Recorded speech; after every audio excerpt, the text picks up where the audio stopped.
Kumusta? Sumayin niyo ang biyaya at kapayapaan at pagliligtas ng Panginoong Jesucristo. May mga bagay lang po akong nais i-share sa inyo bilang isang taong binago ng Diyos. Ipapatotoo ko sa inyo ang aking sarili, Luzon, Visayas at Mindanao. Kung sino man ang nakakapanood ng video na ito, na ako po ay dating namumuhay sa isang madilim na mundo at namumuhay sa iba't ibang klaseng kasalanan. Ngunit ngayon nandito po ako at patuloy ko na pong nasusunod ang kalooban ng Diyos. Hindi man perfect ang aking pagkasunod, subalit alam ko na kasama ko ang Diyos, na sa tingin ng iba ay isang kahangalan lamang.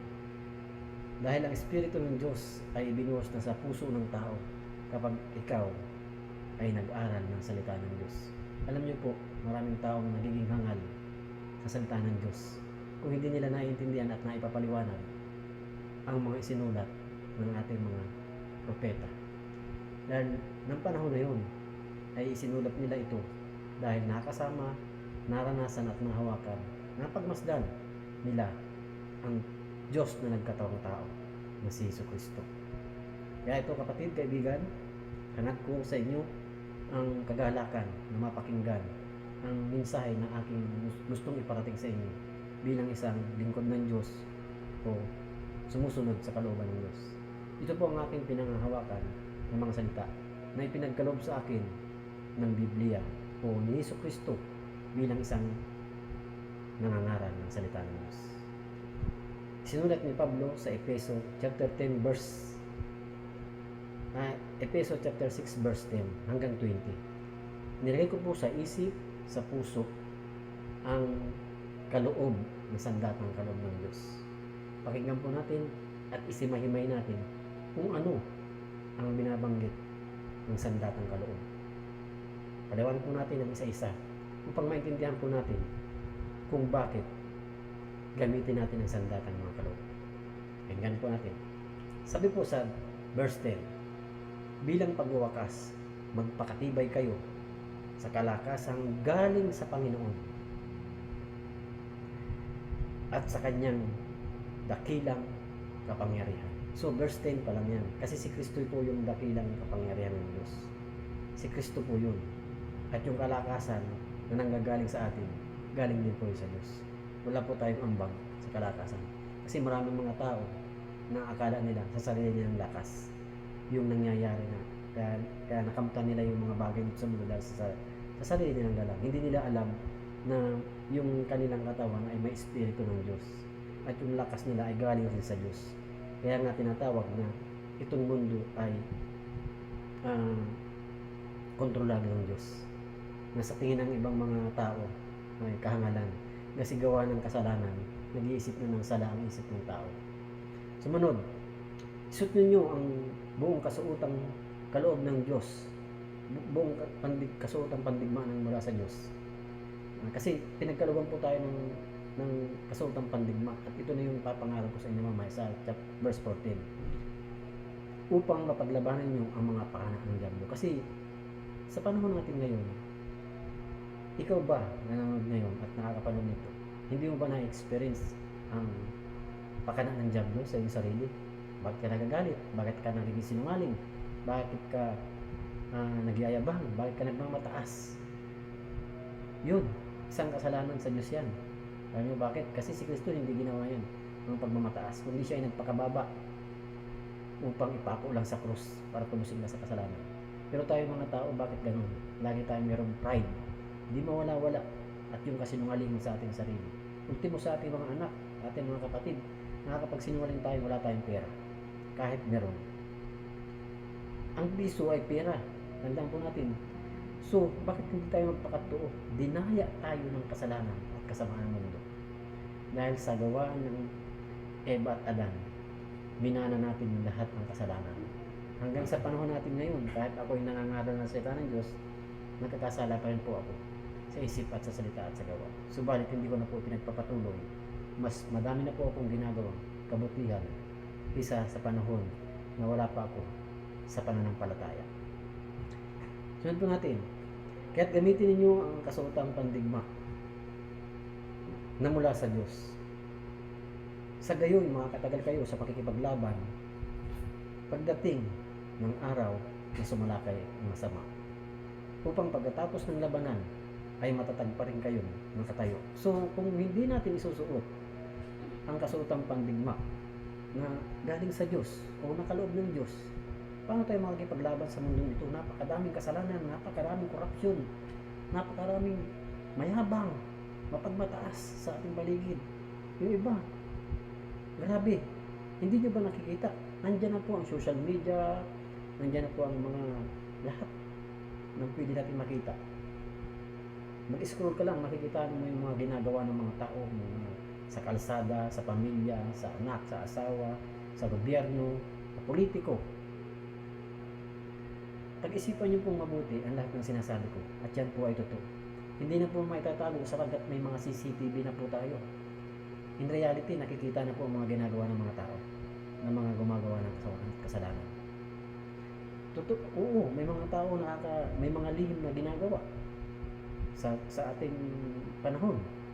Ngunit lahat yan ay hahatulan ng Diyos pagdating ng paghuhukom. Tandaan po natin yun. Wala pong makakaligtas sa paghuhukom ng Diyos. Lahat po tayo daraan. Kaya pag namatay ka, namatay ako, tapos po, hahatulan po tayo lahat ng Diyos. At ang Diyos lang po ang hahatol, hindi po ang ano. Kung dito nga sa lupa, may paghatol eh. May justice eh. Mas matindi yung justice ng Diyos. Dahil hindi pwedeng makapasok sa kaharian ng Diyos ang mga taong walang pananampalataya at mga makasalanan. Mga kalungkot po, ang impyerno po ay totoo at ang paraiso ay totoo. Kung alalahanin po ninyo si Hesus Kristo, nung panahon, siya ay ipinako sa krus. May dalawang lalaki sa kanyang paligid. Isang masama ay dalawang masama at isang hindi naniniwala at isang naniniwala. Anong sinabi ng naniniwala sa kanya? Panginoon, alalahanin mo ako kapag naghahari ka na sa iyong kaharian. Yung sabi ni Jesus Christ, ngayon din, isasama kita sa paraiso. So kung alam niyo yung mga salita na yan, sa isinulat ni Luke, ni Luke, siguro, magkakaroon kayo ng imagine. Tandaan niyo yung kamatayan kasi hindi po natin kayang bayaran yan. Ng kayamanan, ng kalakasan, ng karunungan, ng katalinuhan, at ng kapangyarihan. Wala pong makakapigil niyan. Pag oras mo na, oras mo na. Pero ang tanong, handa ka ba na mamatay, na makarating sa paraiso o sa impyerno? Dalawa lang po ang pupuntahan ng tao. Wala pong makakapigil doon. Wala pong purgatorio. Wala pong ganun. Kundi dalawang lugar lang pupuntahan ng tao. Ang impyerno at ang langit. Ang paraiso. Kaya piliin mo kung saan ka nararapat. Ngayon na mismo. Isipin mo mabuti na kung mamamatay ka na ngayon, paano mo ngayon mapapaniwalaan ang mga salitang sinasabi ko? Dahil ang ginagawa ko po ay mga bagay na panlangit na, sapagkat hindi ko ikinakahiya ang magandang balita ng Panginoon sa Kristo. Sunod po, sapagkat hindi tayo nakikipaglaban sa mga tao. So, hindi tayo nakikipaglaban sa mga tao kasi akala kasi ng iba na nakikipaglaban tayo. Ano po, mayroon kang kaaway, akala mo yun na yung kalaban mo. Hindi po. Yun po ang binabanggit ng Biblia. Sabi doon, sapagkat hindi tayo nakikipaglaban sa mga tao, kundi sa mga pinuno, sa mga may kapangyarihan, sa mga namamahala ng kabilimang umiiral sa sanlibutan ito. Yun po ang binabanggit sa mga hukbong espiritual ng kasamaan, ng himpapawid.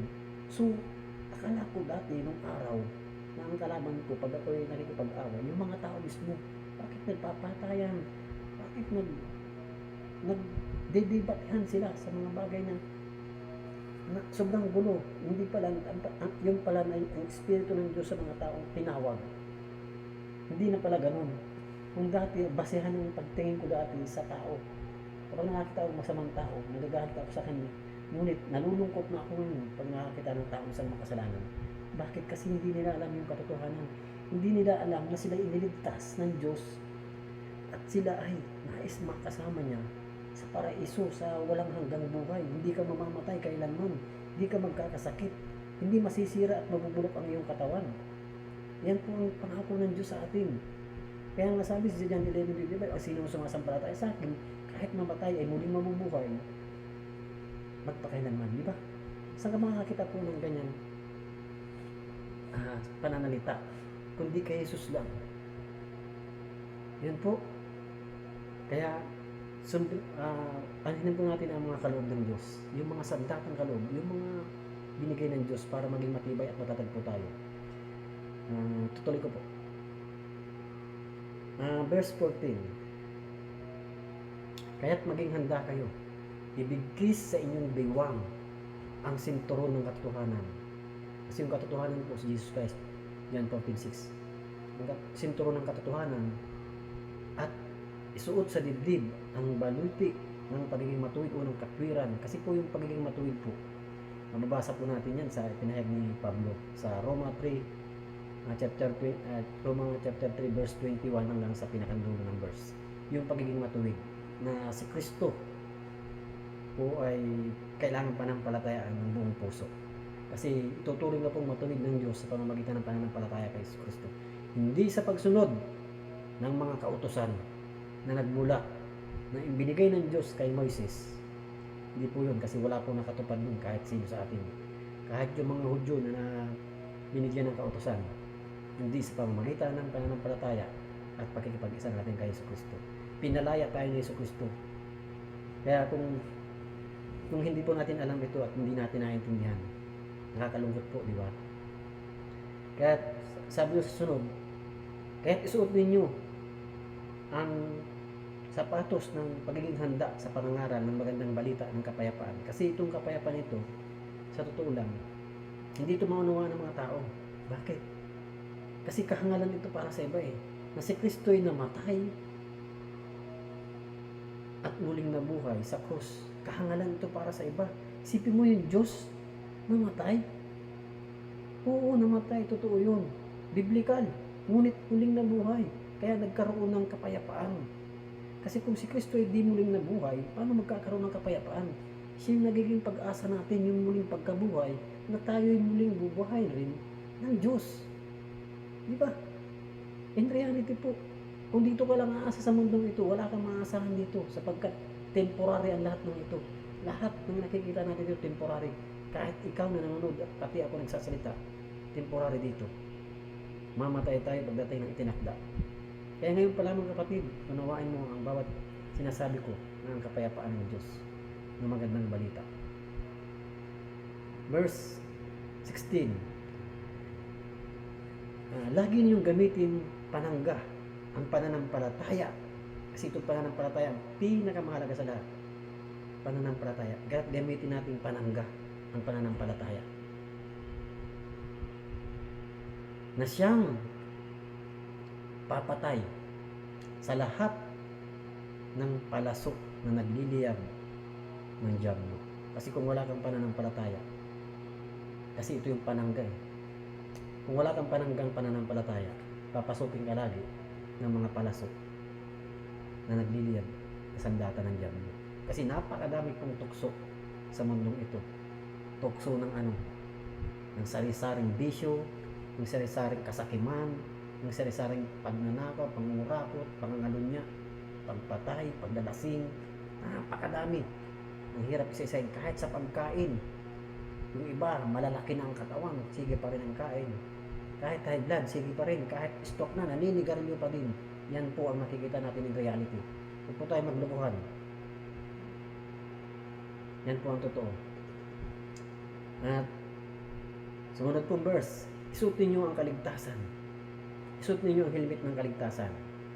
Di ba ang helmet ng kaligtasan na ito ay ipinahayag ni Pablo sa Roma chapter 10 verse 9 na kung ipapahayag mo yung puso ng iyong labi kung ipapahayag ng iyong bibig na si Jesucristo ay Panginoon at kung puso mong sasampalataya siya na muling binuhay ng Diyos, maliligtas ka. So kaya gamitin mo yung kaligtasan na yun. Hanggang 13 pinaliliwanag ni Pablo yun. 10 hanggang 13, 9 to 13, di ba? Kasi kung hindi mo alam ang kaligtasan, paano mo isusuot sa ulo mo yung helmet mo ng kaligtasan? kung hindi mo alam ang kaligtasan.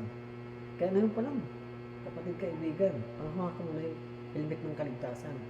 At yung sunod, at gamitin ang tabak. Alin ang tabak? Itong pinapangaral ko ngayon. Ang tabak ng Espiritu na walang iba kundi ang salita ng Diyos. Ang salita ng Diyos ay ang Biblia. Banal na kasulatan. Siya yung tabak. Sabi nga sa Hebreo, ito ay may talim magkabilang talim na sumusuot sa ikabuturan ng ating katawan at kasukasuan ng ating kaluluwa hanggang sa buto. Ganyan po katindi ang salita ng Diyos. Diba mga kapatid? Bilang pagbukas, ito na po ang sasabihin sa inyo. Manalangin kayo sa lahat ng pagkakataon. Humiling at sumamo sa patnubay ng Espiritu. Kaya't maging handa kayo at patuloy niyong ipanalangin ang lahat ng hinirang ng Diyos. Kasi marami po dito sa mundo na tinawag na ng Diyos para mangaral, magsisigaw dyan sa kalsada, sa mga jeep, sa mga bus, sa mga public na lugar. Ipanalangin po natin sila dahil malapit nang dumating ang Panginoong Jesucristo. Yan po ang turo ng Biblia. Lagi nating ipanalangin. At para sa aking kapatid kaibigan, ito rin ang sasabihin ko sa inyo. Ipanalangin din ninyo ako na ako'y pagkalubaan ng wastong pananalita at buong tapang kong maipangaral ang hiwaga ng magandang balita ito. Dahil ang magandang balitang ito, ako'y sinugo at ngayon ay hindi nakabilanggo. Kaya ipanalangin niyo ako na maipahig ko ng buong tapang gaya ng nararapat. So tapos na po yung verse 20. Kaya kapatid, bilang lingkod at binago ng Diyos, panalangin rin niyo ako na buong tapang ko ito may pangaral. Sana po ay maibahagi ninyo ang salita ng Diyos sa lahat ng pagkakataon dahil marami pong mga tao na hindi na unawaan ang salita ng Diyos. Ang papuri at pasasalamat, pagtaas at kadakilaan ay kay Kristo lang, hindi po sa akin. Ginagamit lang ako ng Diyos para patuloy siyang maparangalan at patuloy nating ipanalangin ang lahat ng hinirang. Kasama na ako nun dahil ako ginagamit na ng Diyos. Salamat sa inyong lahat sa panonood at pakikinig. Purihin ang Panginoon at God bless you sa inyong lahat. I love you all.